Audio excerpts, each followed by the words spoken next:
நான் ஒரு கார் வாங்குறப்ப ஒரு போட்டோ எடுத்தேன், சொந்தக்கார ஒருத்தர் இருக்காரு, அனுப்பிச்சு விட்டுருவேன்.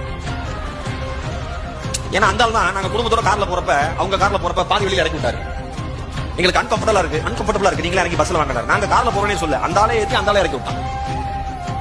எனக்கு அதுல இருந்து ஒரு பெரிய கோவம். நிறைய பேர் கேட்பாங்க, எதுக்கு இவ்வளவு கார் தேவையில்லாம வாங்க வெறி வாழ்க்கையில என்ன பெரிய காரு, அவன் வீட்டுல என்னென்ன கார் இருக்கோ அதோட 10 மடங்கு இருக்குன்னு தெரியும்.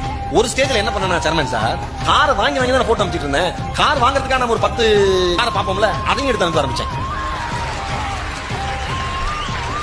அவன் உடனே என்ன போன மாசம் தான் வாங்கினேன், பரவாயில்ல ஜஸ்ட் மை நியூ டாய். அவன் அப்படியே தூங்கக்கூடாது, குடும்பத்தோட தகடக்கடன்னு எரியணும், நெருப்புல கைய வச்சுக்கணும்.